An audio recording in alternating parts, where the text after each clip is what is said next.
What a great turnout for our very first Lunch and Learn series for 2017. I think we've got a great program ahead of us today, and we've got a great series lined up for you this spring. My name is Jeff. I'm the Education Curator here at the State Museum. And let me just start by welcoming each of you. We want to thank you for coming to the museum, participating in our programming, and we'd love to have you as a member as well. So on your way out today, please stop by and get a membership form, and we'd love to have you join us. As many of you know, we're preparing to move into a new museum beginning in 2018, later on in the fall of that year, and we'd love to have you come alongside us for that exciting journey and help participate in that experience. So please think about becoming a member of the Tennessee State Museum. A few housekeeping things. If you did bring your lunch, great. Have a great time enjoying your lunch. We do have trash cans up throughout the gallery here, and you can just throw that away as you go. We also have recycling cans over here as well. Okay. One other little thing of note is we have a great turnout, and it gets even better. We have a fourth grade class of students that have taken class time to come here to listen to Dr. Williams today. So we're going to welcome them, and they're going to just come down and sit down here. We're going to give them front row privilege. How about that? And let them come and hear our program as well today. So we want to welcome them. Lastly, we have a very special edition from Nashville Reads, an initiative here in Nashville, and they have given us 10 copies of Congressman John Lewis, his book. So think about this: when you're watching our program today and you're hearing Dr. Williams, the first 10 questions get a complimentary copy from Nashville Reads. Okay, so think of some good stuff. We'll be coming around later to do some Q&A after our presentation. That's enough from me. I'm going to bring on Ms. Ashley Poe. She's a part of our public programming team, and she will introduce our guest speaker today. Ashley. Okay, welcome everybody. We are so very thrilled that all of you have turned out. I got my bachelor's degree from Tennessee State University in 2012, and one of by far the best professors that I had here was Dr. Williams. So when we were looking for a topic, it felt pretty automatic that he should get to come talk to us. He comes to us by way of Florida, and Tennessee is that much better for having him here. He's been working on several different projects, one of which is the North Nashville Heritage Project, which is what he's going to be talking about today. So, without any further ado, Dr. Learotha Williams.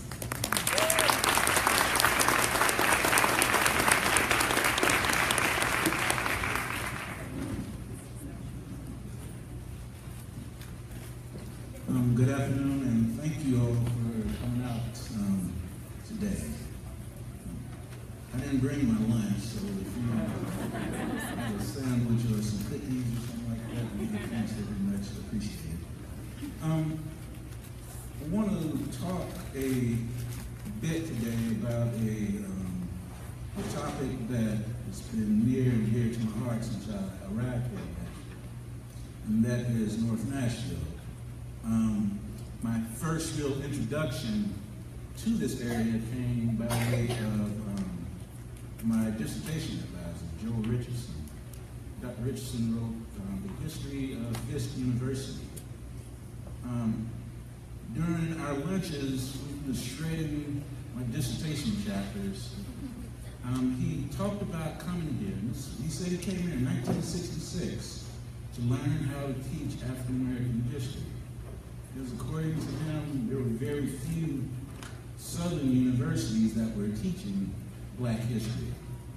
So he shared his thoughts about being in the library and Jubilee Hall, and then he said he brought that information back to Florida State University, my alma mater. And he said that the dean told him that there wasn't enough material to teach a semester course. And I shook my head then, and I'm shaking it even harder today, because now I'm trying to convince Tennessee State that I need 3 upper level sections have made progress in that area. We have a course called the African American Experience, which is a part of our gen ed. So every single student that comes to Tennessee State that wants to take African American history can do so. And I owe that largely to my conversations with Dr. Richardson. Today I want to talk a bit about the early responses to Jim Crow segregation as it manifested itself in North Nashville. With my students, I oftentimes try to make things simple, right? I say, find three things to discuss, three things that bridge the gap from slavery to freedom, three institutions. And you'll see today that I'll talk a whole lot about education, the church, and the businesses, certain businesses. The first, the thing that I'm still wrestling with this today, and that is trying to establish the boundaries of North Nashville. For some, I've heard some folks describe the area just south of Riverdale as North Nashville. And usually that's when something negative occurs, right? Others argue that it stops at 28th Avenue North. I don't subscribe to that because those folks that sit up on College Hill are definitely a part of North Nashville in my estimation. But for the purpose of this talk, I'll go by what the sage of North Nashville, Ed Kimball, told me. The boundaries that he used were, in the south, he said Charlotte. In the north, he said Buchanan Street. 28th Avenue North was the western boundary, and we used the river as the eastern boundary. And that framework helped me present what I'm going to talk to you today. When you take those boundaries into account, be mindful that at least the African American presence in North Nashville is as old as North Nashville. And then we probe a little bit deeper, we understand that the vast majority of those folks who came here during that time came here in chains. I'm really interested in trying to understand what their lives were like, because well, I can't go back in time and talk to these people, and we don't have much of a written record. But some of our customs, some of the things that we see within the Black church, some of our celebrations are still echoes of what these people did. Now, I'm really bad when it comes to clickers, so I hope this works.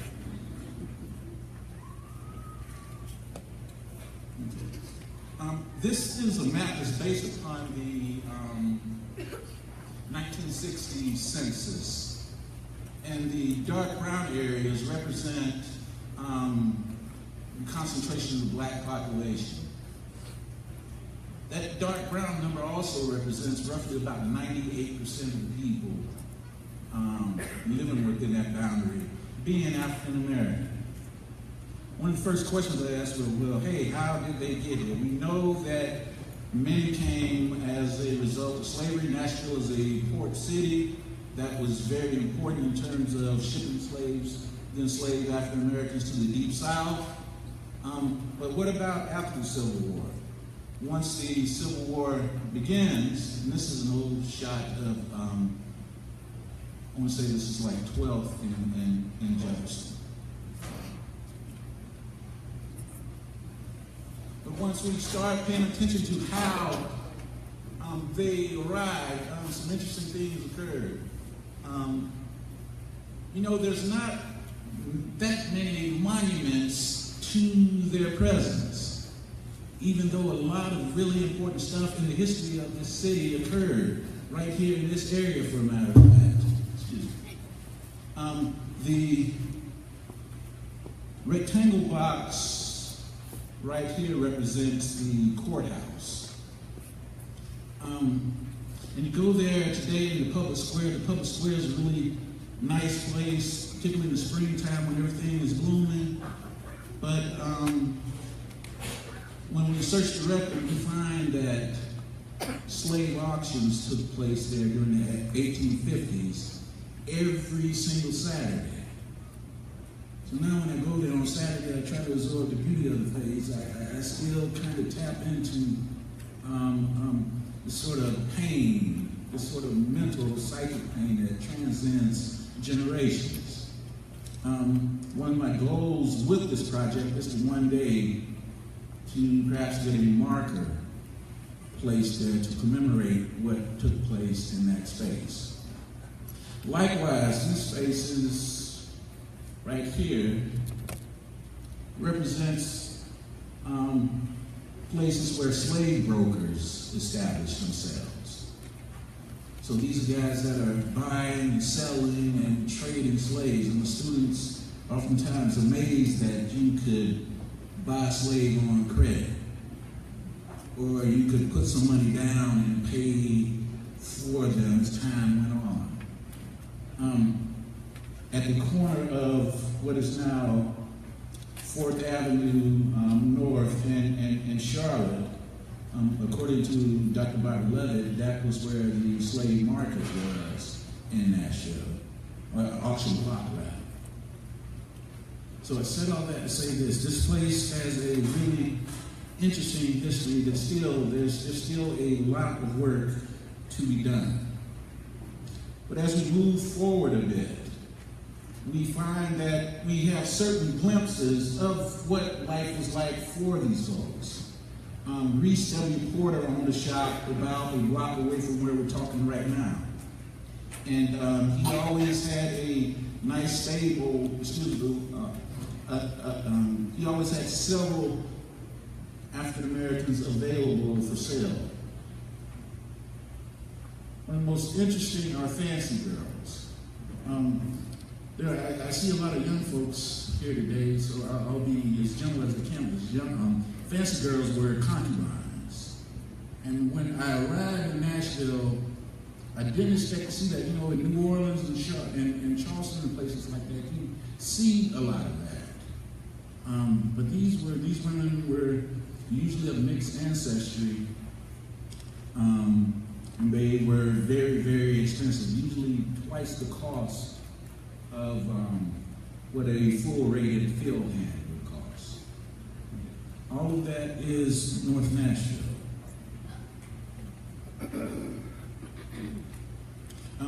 This is an excerpt from an enslaved woman who lived on Jefferson Street. She was interviewed during the 1930s and was asked to talk about her memories of Nashville. If y'all were at TSU, I'd have somebody from the audience read this to me. But since we're not, just take a moment to consider this. She's talking about the yard I just referenced. She's talking about Cedar Street. Cedar Street, of course, is Charlotte Avenue. But then she talks about them rolling down this hill for their prospective buyers so that they could determine whether or not they were healthy. And you might think about where that hill, and I've actually had my students out there trying to find this particular hill. And the closest thing that we can surmise that is this place is that hill. Think about when you're standing at the farmer's market and you look up toward the Capitol, that big hill there. But there's nothing in the record to reference that.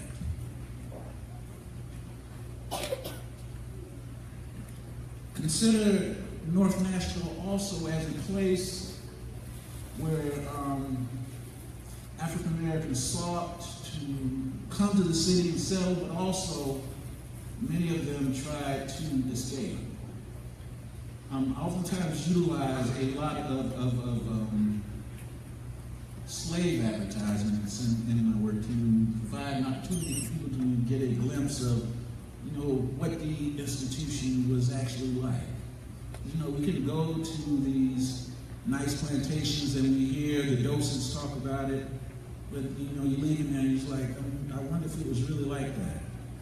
So we go to these advertisements and we see that things were very difficult.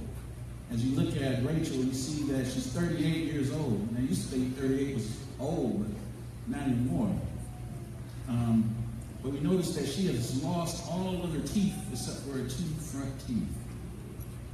So this suggests that the experience was very, very difficult. As we move forward to the Civil War, and this is a critical period, I argue, in the history of North Nashville, because now you have African Americans coming from all over the South to this city, and they settle at Fort Negley.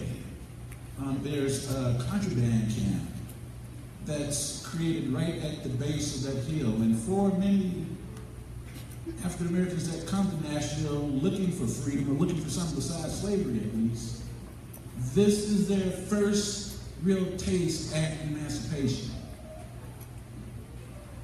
But it was a heck of a taste. Many of them got sick, and their first experiences with freedom was to get sick and die, or to be separated from their mother or their loved ones. But nevertheless, they are here.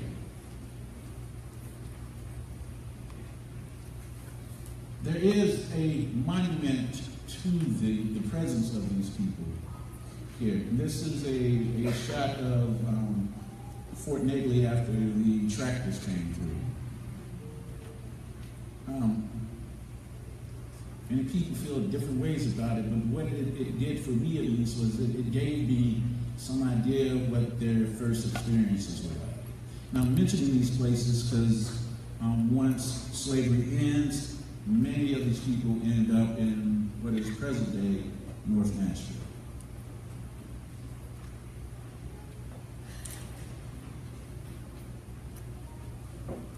One of the earliest ways that blacks sought to deal with Jim Crow was via education. Education was something that they had been previously forbidden to have. Although some scholarship, my good friend Crystal DeGregory has done a lot of work on education in Nashville prior to emancipation.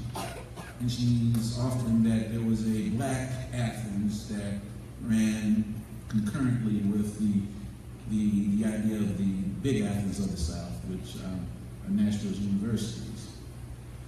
But once Jim Crow is implemented, there are 2 major ideas or 2 major trains of thought.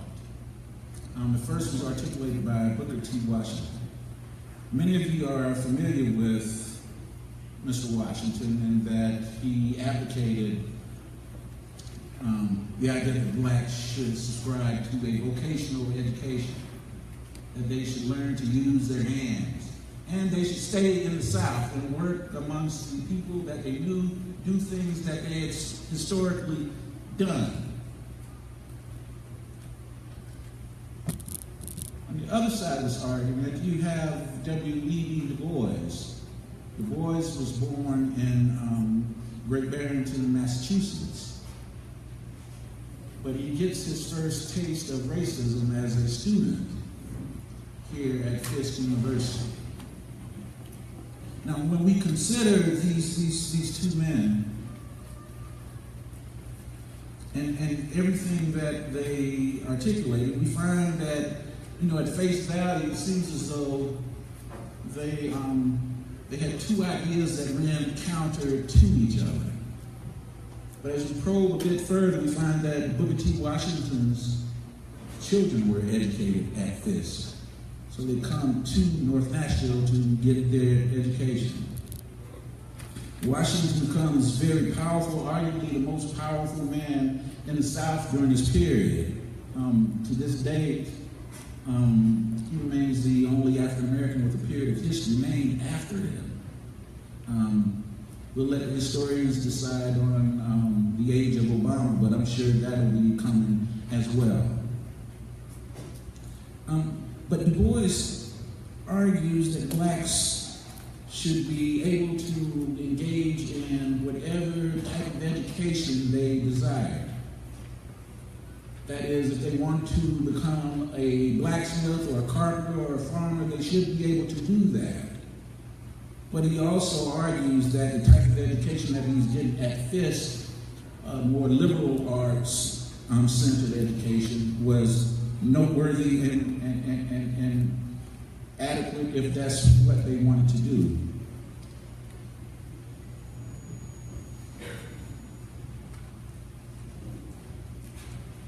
But what they are up against, even though they have certain ideas as to what they should do, they are facing the stark reality that, hey, Plessy versus Ferguson, the Supreme Court case, that was the Supreme Court ruling that was issued in 1896. They understood that that was the law of the land. So are we going to focus on just teaching our kids one way to deal with Jim Crow, or will there be a multiple forms of dealing with this? So what happens is that we see in 1912, when Tennessee Agriculture and Industrial Normal School was established, we see a sort of intersecting of these ideas. TSU was very much committed to this Washington model, but having said that, the students received a liberal arts education eventually. And then we have the appearance of Meharry Medical College during the 1930s. Now, I bring up these three institutions because the education that the students received at these schools set them up for what was to follow. You have a strong commitment to vocational education, to be sure, and TSU is still very much dedicated to agriculture.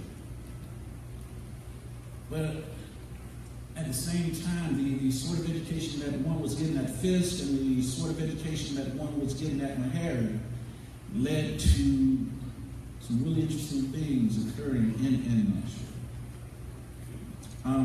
At Meharry, right at the turn of the century, doctors would come to the city to offer free health care for many of the folks that were in this community that could not afford to get it. Most of the teachers that graduated from Fisk, and ultimately that graduated from Tennessee State, end up teaching in this community. So schools that catered to blacks, such as Pearl High School, were blessed by what these students learned at these institutions.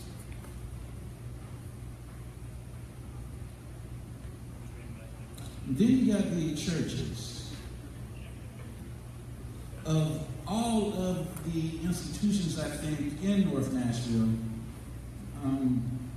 I think the churches are the most important. And let me say this before I get started on this. I understand a lot of y'all live in North Nashville, and I may not talk about your church. My apologies, I don't have that much time. These are the three that I figured I could talk about and keep it moving. So my apologies if I don't talk about your church. This is the Church of Christ that sat at, it was 26 in Jefferson. It's no longer there, but today we know it as Schrader Lane. I was struck by this largely because of the architecture. But as I looked at it, I started thinking about what this building represented. At least for the residents of North Nashville that went to this church, this church was a way to preserve their history. So we start thinking in terms of the songs that they sang, the hymns that they raised, even the prayers that they prayed in church. They didn't make these up themselves. This is something that they heard their ancestors say. So this place becomes a repository for Black history. It also becomes a crucible for Black leadership. The ministers in a lot of these churches ultimately become the politicians that emerge out of North Nashville. And the city recognizes this, so they understand that, hey, if they want to get something done, if they want support, at least from the folks in this area, they probably need to go to the churches first.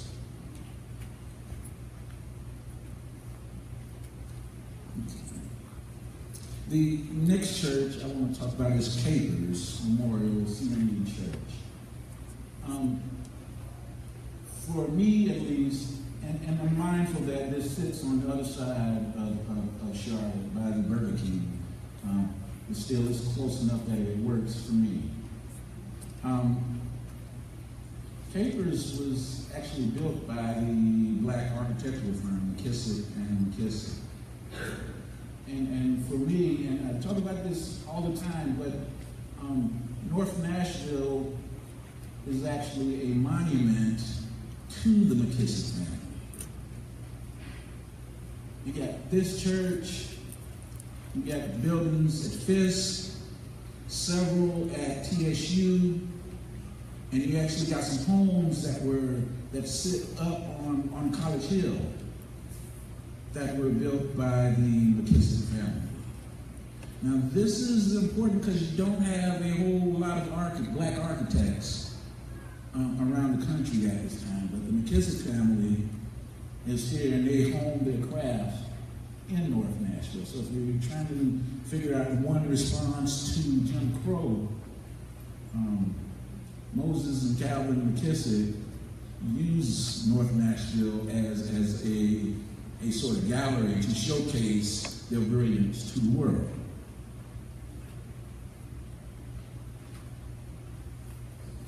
Similarly, you have Spruce Street Baptist Church. This church, I think, is significant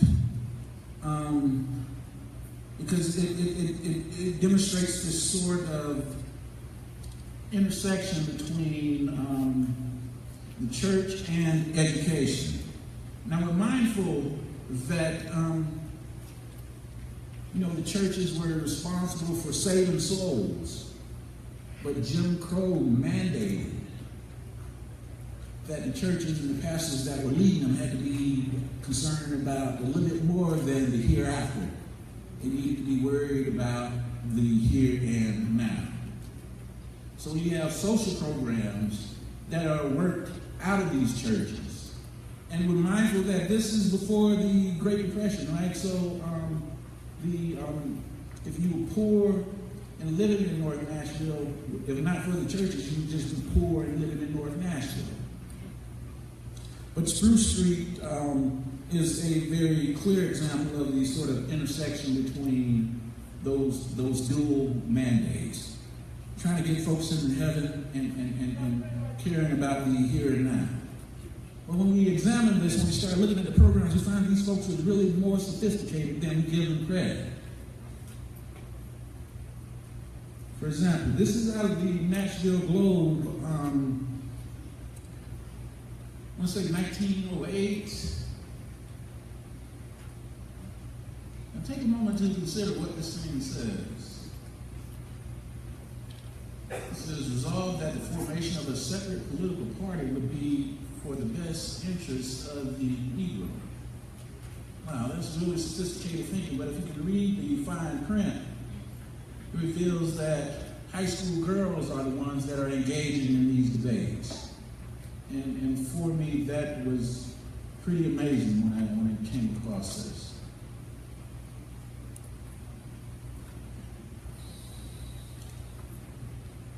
Now we're going to focus a little bit, at least on the last part of this lecture, on women. And I told my daughter I was going to be talking about this today, and she laughed. She said, okay, Dad. I'd be remiss if I didn't talk about Hattie Hale, first of all. She's the first First Lady of Tennessee A&I. It's the day after Valentine's Day, so I guess I'll share a romantic story with you. She was born on Gay Street, educated at Fisk. She went to a business school in, I want to say, St. Louis. But then she gets a job at TSU. Once TSU opens its doors, she gets a job there as a secretary. Well, on one day, 2 years after the university opened up, President Hale called all of the students to an evening assembly. And for those of y'all that are not too separated from college, we used to hate all our assemblies, right? Particularly the ones in the evening. Well, they called the students there, and President Hale was standing out. Then all of a sudden, the musician begins to play "Here Comes the Bride." So, wow, they had a surprise wedding at TSU's campus. Hattie Hill was a little bit more than a president's wife. She was very much involved in the women's club movement here in Nashville. And what did that mean? It meant a little bit more than encouraging your husband to do better. They set up programs to assist the poor women in Nashville. Hattie Hale was a part of that movement. Another group to consider would be the Nashville Federation of Colored Women. This is a photograph from First Baptist Capitol Hill when it was located at its previous location. These women, which are who mostly represent Nashville's black middle class, gather there to discuss strategies on how to make life better for the women that they saw every day, the women that were so-called at the lower rungs of Nashville society. And when you look at them, there's a veritable who's who of Nashville's famous families. You have the Boyds there, you have the Napiers there, the Taylors there. But when we look at the record, although these women are doing tremendous work, they are largely invisible.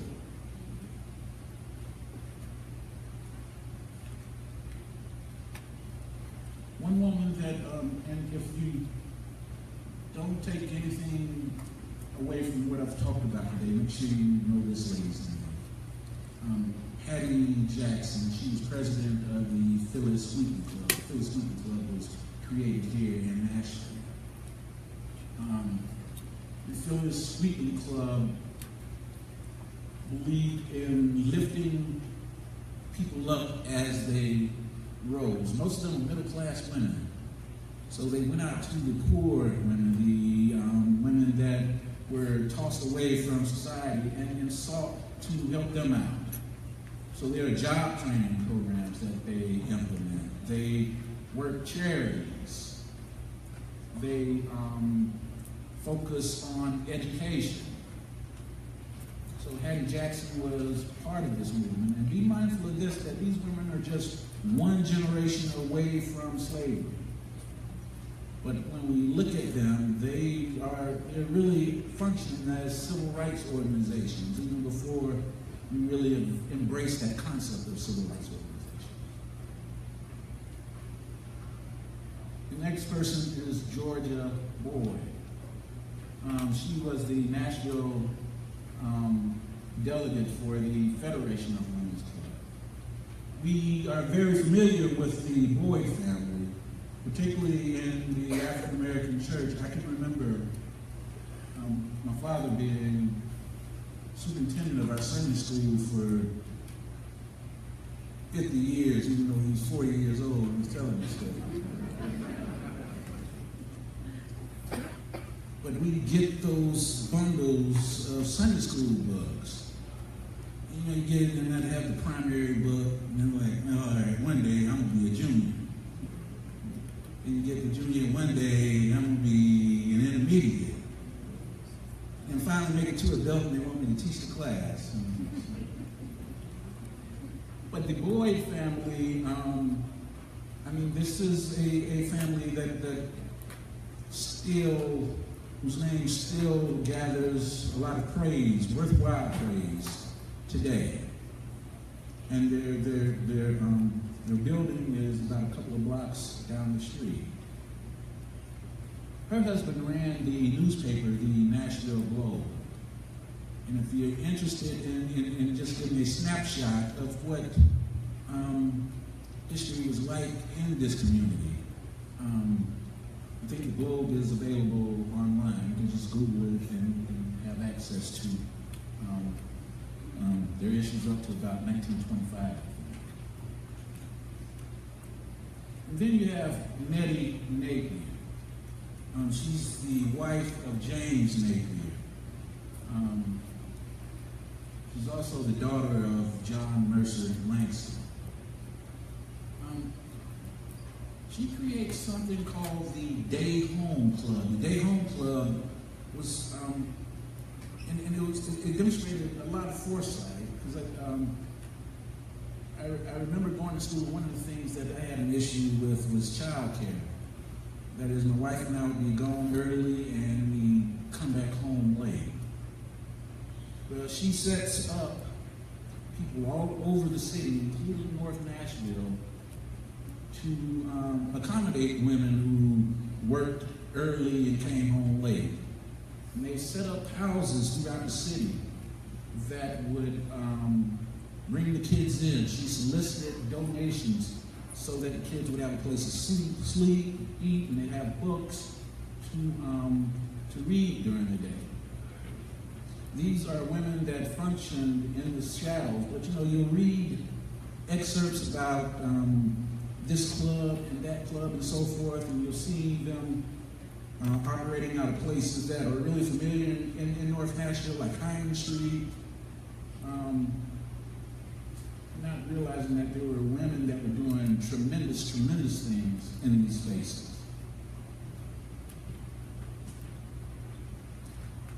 Another place that I want to draw your attention to is Hadley Park. And I think this particular section deals with the sort of transformation that can occur in certain spaces. The sort of redefining of a space or a place. Hadley Park opens in 1912, right about the same time that TSU is established. We're mindful that Hadley Park was a plantation, right? We had slaves there. And for me, when I think about this place, and even when I ride through there today, or I attend the African festival that's held there, I think about how this community transformed this space from a place of uncompensated labor to a place of recreation. And I think that is really important.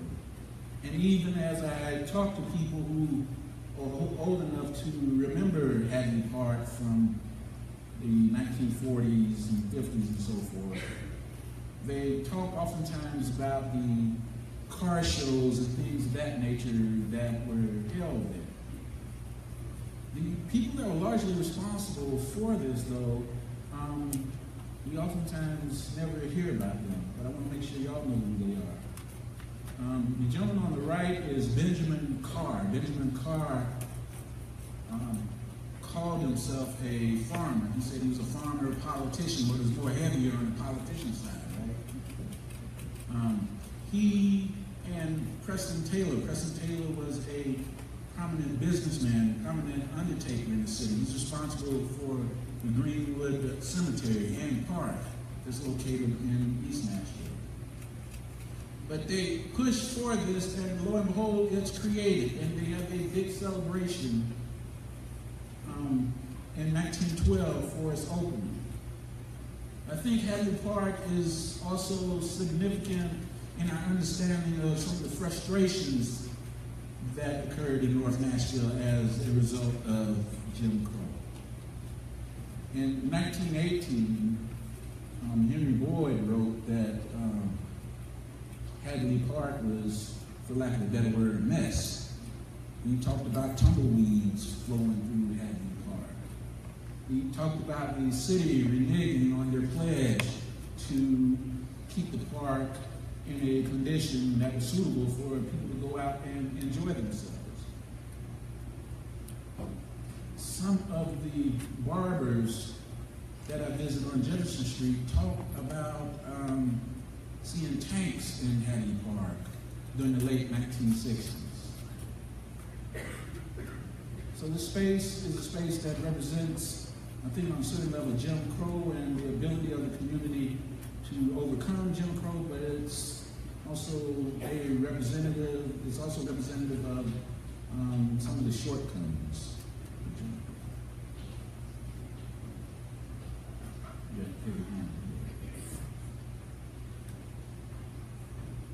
The part of North Nashville's history, though, that most are familiar with is the Civil Rights Movement. And rightly so, because Nashville itself was a special place because you got really fantastic people who are in the city at the same time.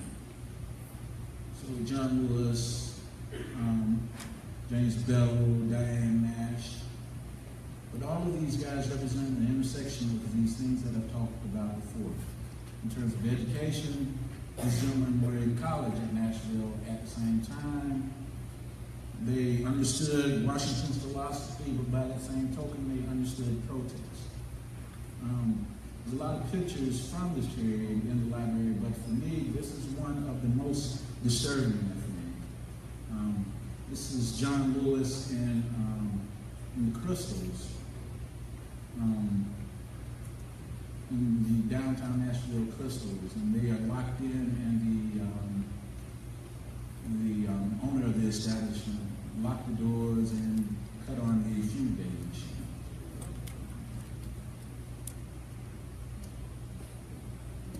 Another person that I need you to consider for a moment is Z. Alexander Luby.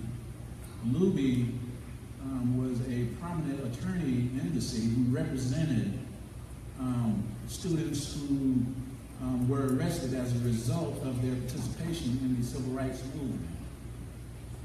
On April 19, 1960, somebody placed 20 sticks of dynamite at the corner of his house while he and his wife slept.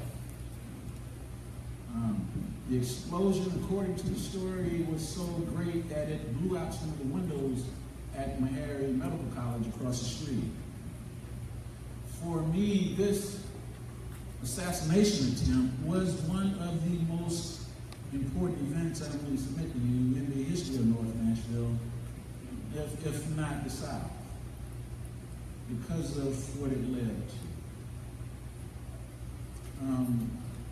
Here you have Diane Nash and C.T. Vivian marching through North Nashville on their way to City Hall to confront the mayor. And much of this story has been told by more capable historians than I. But what I want to leave you with is to consider this.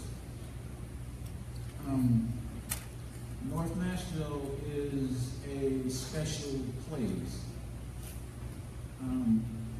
not only because of the ways in which they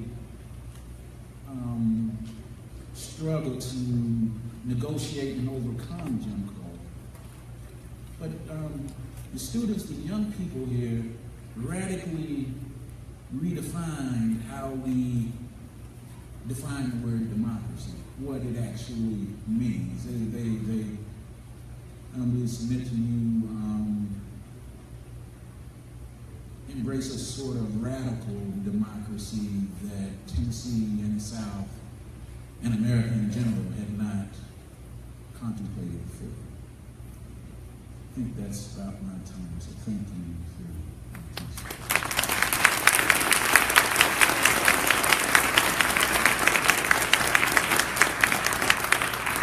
Okay, I think this is the part where y'all talk to me.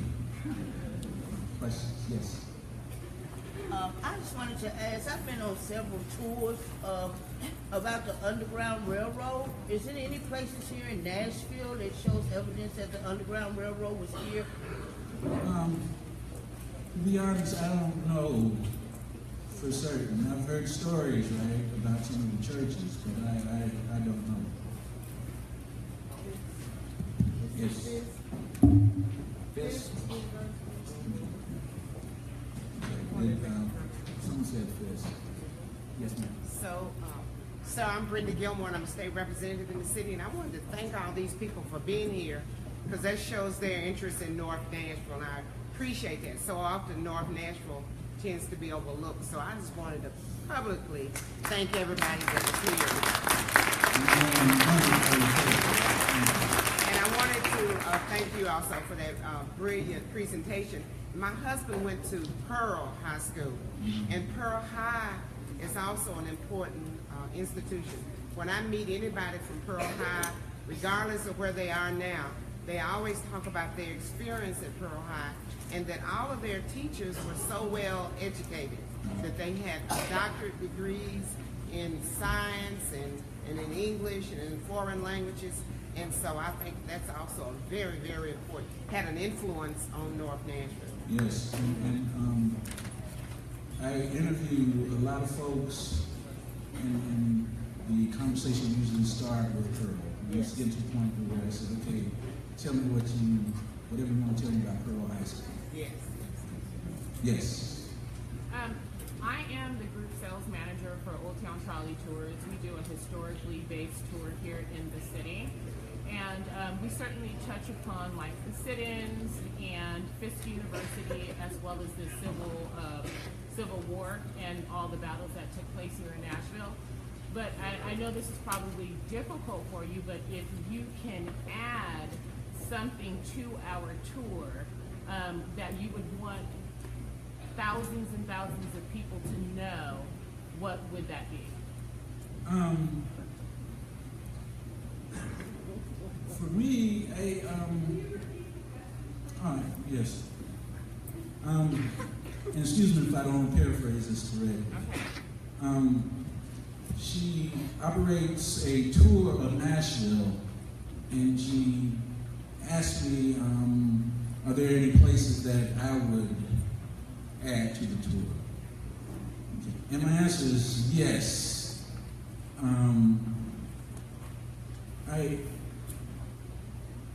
One of the things I have my students actively thinking about are the public spaces, how we remember stuff and what we forget. So the public square is a spot that I would look at. The communities that emerge around Fort Negley is a place that I would take a look at, even more so than Edge Hill, although Edge Hill is very, very important. And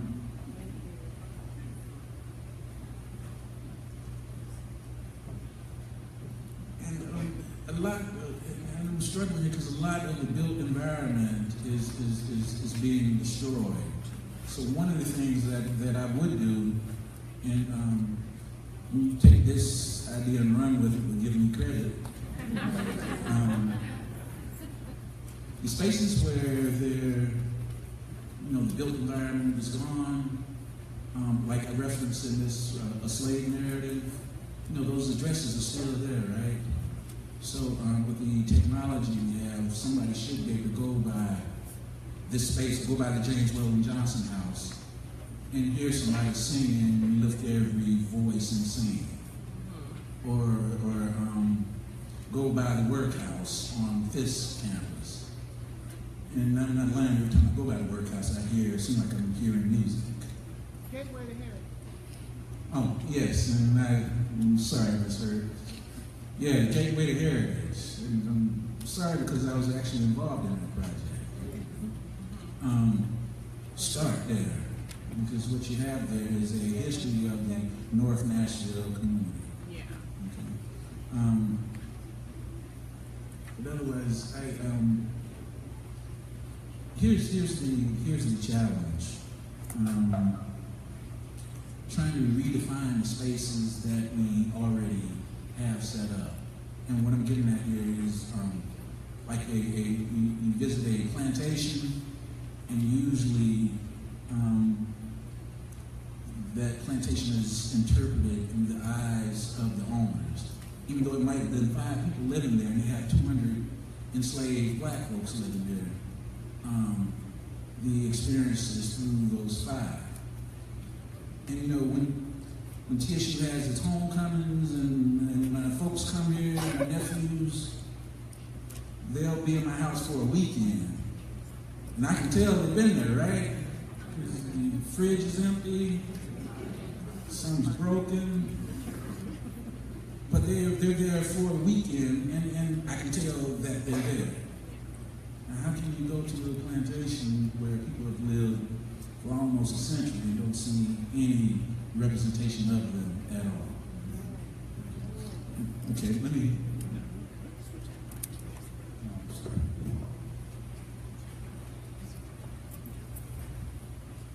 Start right. Could you talk a little about the African American contribution to the music in North Nashville, particularly the new era, Club Baron, Del Morocco, and why it all congregated to that area of town?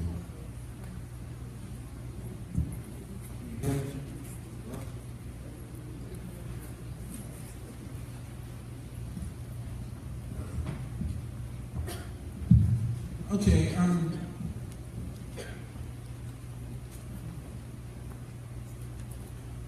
Nashville's first real music, music that we can define as American music, came up in North Nashville in the Fifth Jubilee Singers. And they are raising those old hymns and sorrow songs and slave songs. They were raising them up to raise Jubilee Hall. I think it was Du Bois who said that every single brick still has those songs within them. But from that, you get everything else that emerges on North Nashville. So the rock and roll, the R&B, the blues, the jazz. And even as Nashville develops as the music city, and you know, you get this culture of country music that that happens on Music Road. They are recording, they are embracing R&B on a southern level as well. But as far as why North Nashville, this was the only place where a lot of people, a lot of black folks rather, could find lodging for the night. So it only seemed natural to me, at least, that they would go to a Club Baron or a Club Waikiki or spaces like that to ply their trades. And of course, most of y'all are familiar with the fact that Jimi Hendrix was here and honed his skills here. But what's interesting about this is that we still have folks walking around here who remember that period. And you know, from time to time I'll get guys together and ask them who actually won the guitar battle. And some say, well, he won, some say the other person won it. And then they'll start making excuses about bad amps and so forth. But to answer your question, this was a place, North Nashville was a place where they could find lodging and enjoy themselves without being Jim Crow. Yes, ma'am. Boundaries of North Nashville. The boundaries. The boundaries. Is Tennessee State University part of North Nashville? Because you Somebody will argue me down that Tennessee State Did you say is you cut it not. off at 28? For the purpose of my initial study, I just cut it off at 28, but that's a mistake. Because if I do that, I exclude a lot of the professors and administrators who actually had money to make these clubs and businesses thrive on Jefferson Street. So that's, I say 28, but that's not a hard 28. Okay, well, I got a lot of people. I think, let me get the gentleman here. Oh, go ahead. That's it. Thank you. I'm Natasha Dean with the Episcopal Church, Episcopal Diocese of Tennessee. There's a group of us who are interested in the Luby incident, the lasting impact of that on the community, and also done some research into area lynchings in the 1890s. I believe they're all clustered, the ones we found in the 1890s. Do you have any comment on the lasting impact of those incidences on the community in North Nashville? Lynching, I was listening to a talk the other day, and a very good professor told me that there were 5 lynchings that he knows about in Nashville. And he also told me that the KKK actually had a house here in Nashville. And you start thinking about who owned the house. But there was always a certain level of fear present there. And you can still, when I talk to people today, you can still hear certain, there's a residual effect of that, because they'll talk about there was a certain line that they could not cross. They did so, if they violated that southern moray or that established line, then that could cost them their lives. So, and I'm talking to these folks in 2017, but when they speak to me, I can still get a sense of what it must have been like. And we're mindful that,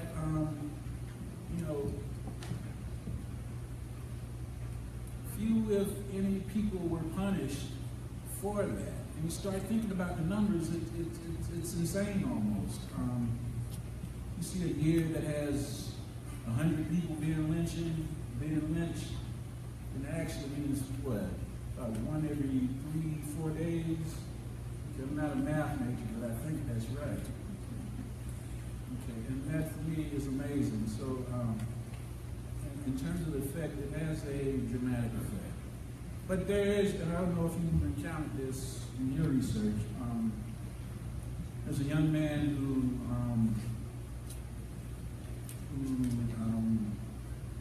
got into it with the police and was hospitalized over at Meharry. And a group of whites came to retrieve him, so to speak. But he had a white nurse who refused to give them admittance to the room. She wouldn't let them in. So she actually saved the guy's life. I would like to claim her as the resident of North Nashville because she lived out by the Jewish cemetery out there. Still, that's a notable event that occurred. Other questions? Let me get her.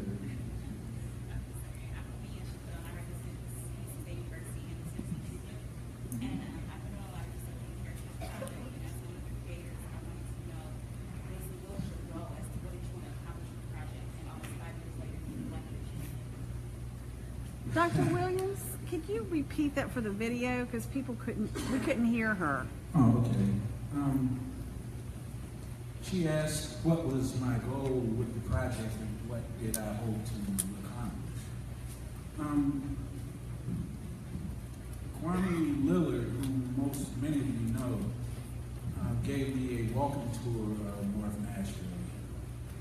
And we got back in class and we talked about it, and I think Ashley might have been in this class, I'm not sure.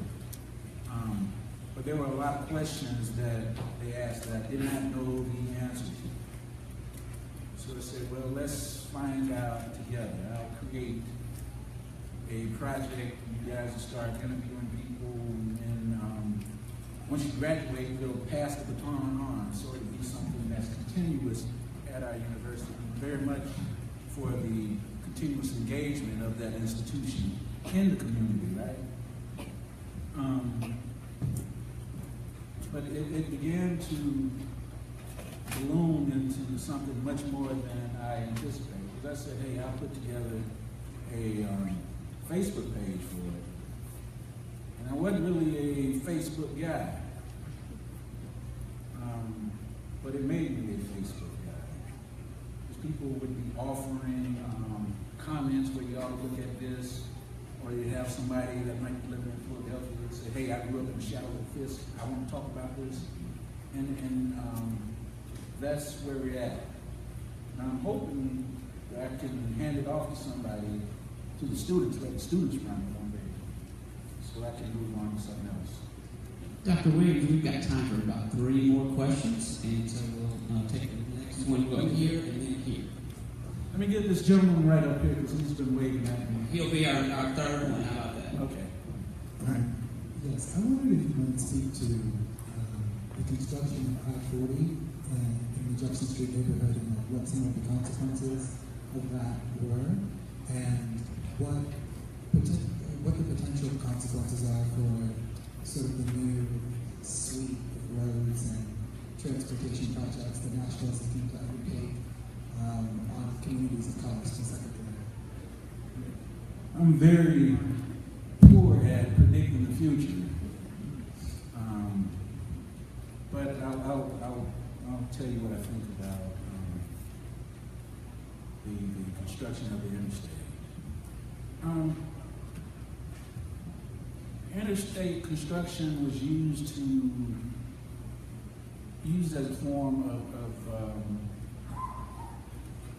I want to say, quote, urban renewal, but that translates into the displacement of poor populations.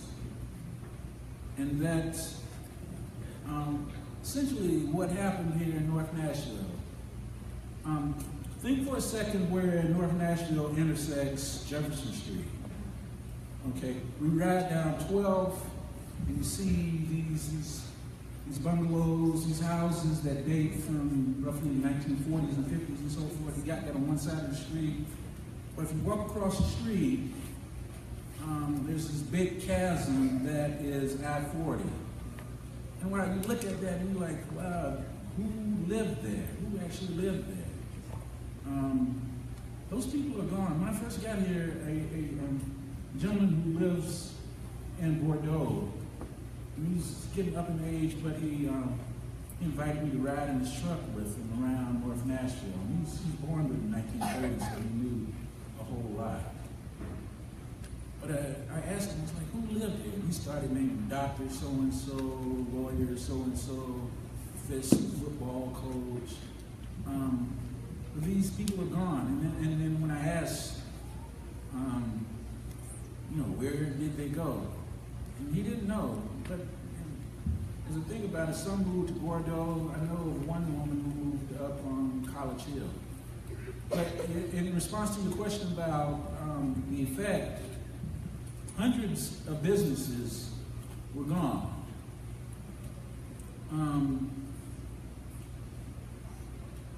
Hundreds of homes and families were displaced. And it's impossible for them to come back. Why? Because the land upon which those houses were built, they're gone.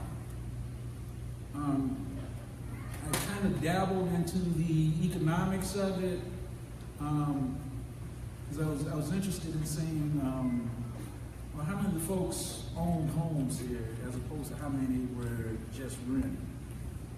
And I found that concentration right about where 24th, 25th, and 26th would be, you had some folks that were pretty well off living right there. Even though there's no real zoning as we think about it today, because you had the Club Del Morocco across the street from a church. which is interesting, I think. But it had a devastating effect on the community. But having said that, you have some folks with vision that are doing things to transform Jefferson Street. We have one, has she left yet? Ms. Sharon, who are doing things to build up businesses, to turn Jefferson Street into something new, but at the same time, not forsaking its past. I think I talked way too long on this question. I was wondering, are there any plans to build any monuments in the downtown area, like the citizens? Well, we got the wall that is just about ready. Is anybody want that to be ready? April 17th.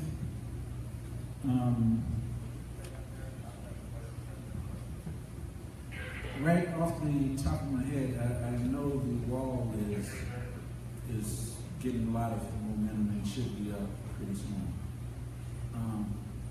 But I'm going to submit that we need a few more monuments, particularly to that period. Or even, I'm a 19th century historian, formally trained, and I would like to see more of the experiences of the enslaved celebrated here in Nashville. This gentleman right here. I'm a bit of a foreigner. I'm from Knoxville. I came to know about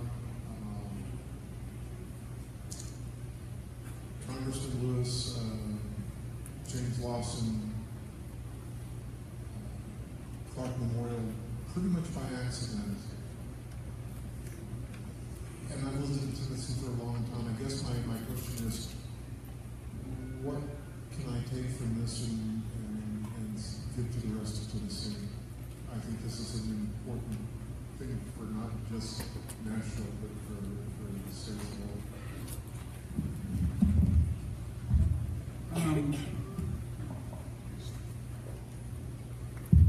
For me, as a public historian, I pay close attention to how we celebrate the past or talk about the past in public spaces. So I look at the markers. I go to maybe public houses or plantations for that matter. And I see what they discuss, and I try to figure out, what's missing. That.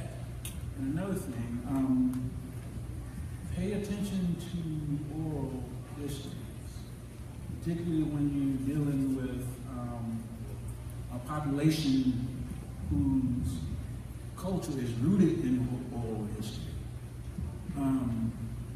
I learned about lynching before I knew what lynching was, just by the restrictions that my father put on me going to certain places after certain hours. A lot of stuff that we did coming up that I thought was weird, but I really understand it now. And some of y'all may be able to relate to this.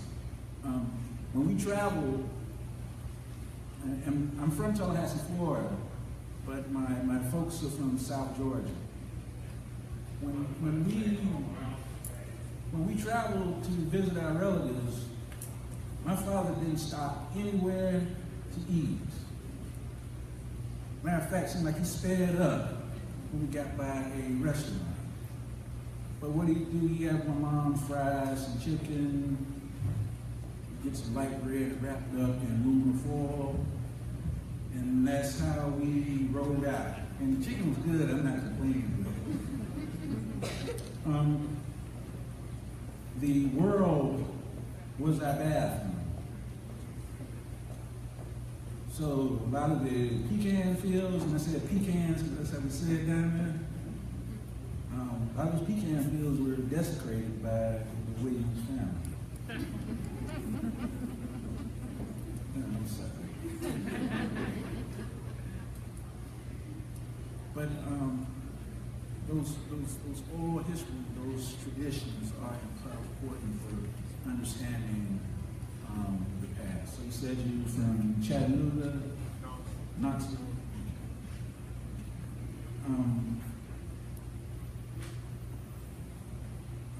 My first stop, if I was you, would be to reach out to an African American church, yes, and take a look at their history. If you're uncomfortable with that, WPA actually did surveys of black churches during the Great Depression, so there's a lot of stuff there.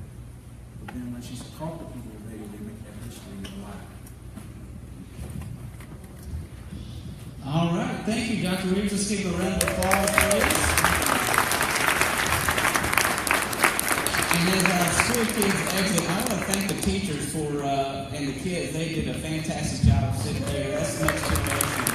Thank you, teachers, for making this important today. Thanks, folks, for coming. Have a great rest of your week. Thank you.